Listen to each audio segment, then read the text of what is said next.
Samantala, gagawin na pong international pilgrimage ng Department of Tourism ang pista ng Itim na Nazareno sa Maynila.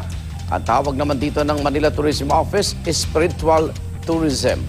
Narito ang report ni Mav Gonzalez.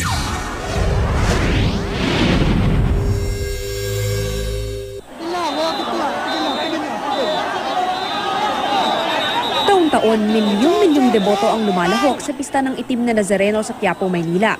Pero simula ngayong 2014, gagawin na raw international pilgrimage ng Department of Tourism ang pista, gaya ng paglalakbay sa Jerusalem at Mecca. Kung kayo mag-iimbita ng mga turista, hindi dahil sa ito'y isang tourism affair, kundi ang iimbitahan nila ay mga deboto o katoliko rin na gustong magdasal at makibahagi dito sa religious exercise na ito. Madaling napamahal ang mga Pilipino sa Itim na Nazareno. Simbolo rin ito ng araw-araw na pagtitiis at paghihirap ng masa.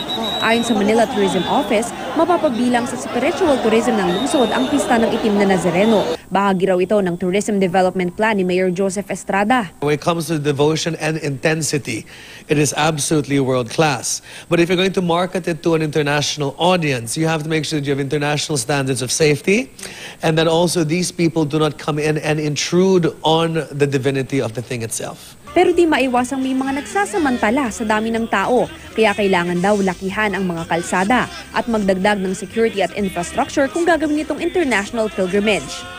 Sa dami ng dumadagsa sa pista, pati mga negosyo sa Maynila, talaga namang pinagpala.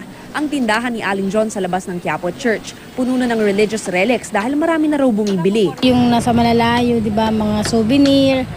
Yung iba talagang inaano nila, na-bless na siya, yung bang mga mahimala na yun, yung makakagaling na, ganun. Yung iba naman, pinamimigay yun sa abroad, yung dinakapunta rito. 50 ang pinakamaliit na imahe, 1,200 naman ang pinakamalaki na gawa sa fiber, 20 hanggang 50 ang mga rosaryo, pero di mga anting-anting na 50 hanggang 150 pesos na pwede raw gamiting gabay sa paglalakbay.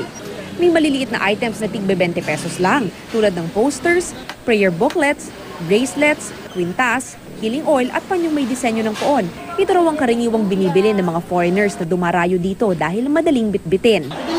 Sa pista ng Itim na Nazareno, batid ng mga deboto ang mahabang prosesyon, ang gitgitan at init, at ang sakripisyo makalapit lang sa poon. Pero sa huli, lahat daw ng ito ay may kapalit namang pagpapala mula sa Panginoon. Para sa unang balita, Mav Gonzalez reporting.